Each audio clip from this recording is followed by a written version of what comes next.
వాల్మీకి మనస్సు చాలా ఆనందంగా ఉంది. ఆ రోజు మధ్యాహ్న సమయంలో సంధ్యావందనం చేయుటకు తమస నది తీరానికి భారద్వాజుడు అన్న శిష్యుడితో వెళ్లారు. అదే సమయంలో ఒక చెట్టు మీద సంభోగం చేసుకుంటున్న 2 క్రోంచ పక్షులని చూశారు. అప్పుడే అక్కడికి వచ్చిన ఒక బోయవాడు పాపనిష్ఠుడే మిథున లక్షణంతో ఉన్న ఆ మగ క్రోంచ పక్షి గుండెల్లో బాణం పెట్టికొట్టాడు. కింద పడిన ఆ మగ పక్షి చుట్టూ ఆడ పక్షి ఏడుస్తూ తిరుగుతుంది. అప్పటిదాకా మనసులో రామాయణాన్ని తలుచుకుంటున్న వాల్మీకి మహర్షికి ఈ సంఘటన చూసి బాధ కలిగి ఆయన నోటి వెంట అనుకోకుండా ఒక మాట వచ్చింది. మా నిషాద ప్రతిష్టాం త్వా మగమహ శాశ్వతిన్హ సమాన్హాం యత్ క్రోంచమాతునాదేకం అవధిన్హ కామమోహితం. ఓ దుర్మార్గుడైన బోయవాడా, మిథున లక్షణంతో ఉన్న 2 క్రోంచ పక్షులలే ఒక క్రోంచ పక్షిని కొట్టినవాడా, నీవు చేసిన పాపము వలన నీవు ఎక్కువ కాలం జీవించి ఉండవుగాక అని శపించాడు. ఆయన స్నానం ముగించి ఆశ్రమానికి బయలుదేరారు. కానీ ఆయన నోట్లో ఈ మాటలు తిరుగుతూనే ఉన్నాయి. మనసులో ఆ క్రోంచ పక్షులే కనిపిస్తున్నాయి. అలా ఆయన శిష్యులు కూడా ఈ మాటలని ధారణ చేశారు. అలా అది శ్లోక రూపం దాల్చింది. ఇంతలో చతుర్ముఖ బ్రహ్మదేవుడు అక్కడ ప్రత్యక్షమయ్యారు. ఆశ్చర్యపోయిన వాల్మీకి మహర్షి బ్రహ్మదేవుడిని ఆశ్రమంలోకి తీసుకెళ్లి కూర్చోపెట్టారు.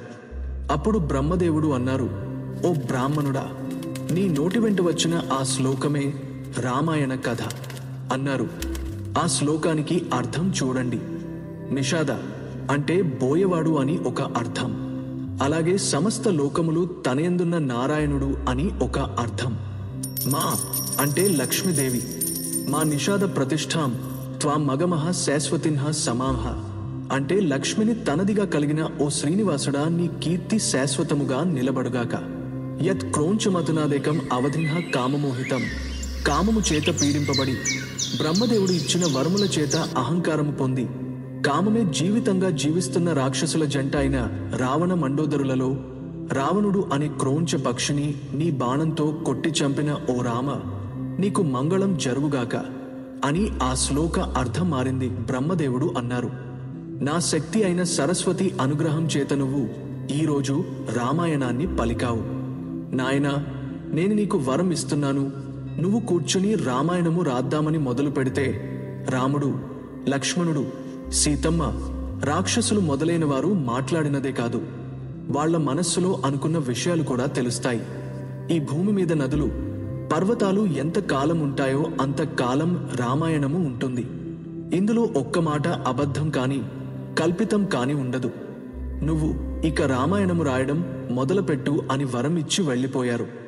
వాల్మీకి మహర్షి ధ్యానం చేసి కూర్చొనగా ఆయనకి బ్రహ్మదేవుడు వరం వలన జరిగిన రామాయణము అంతా ఆయనకి కనబడసాగింది. ఆయన రామాయణము రచించడం ప్రారంభించారు. మొత్తం 24,000 శ్లోకాలు, 6 కాండములు, 6 కాండముల మీద ఒక కాండము, 500 సర్గల రామాయణాన్ని రచించడం ప్రారంభించారు. తర్వాత ఆయన ఈ రామాయణాన్ని ఎవరితో పాడిస్తే బావుంటుందని ఆలోచిస్తుండగా ఆశ్రమములోని చిన్నారులైన లవకుశలు వారి పాదములను స్పృశించారు. యుక్త వయస్సుకి చేరిన లవకుశలు రామాయణమును అద్భుతముగా గానము చేయసాగిరి. కొద్ది కాలము తరువాత వారు గురు ఆశీర్వాదములు పొంది ఆ రామాయణాన్ని రాముడి సమక్షంలో అయోధ్యలో అమృతముగా గానము చేయనారంభించారు.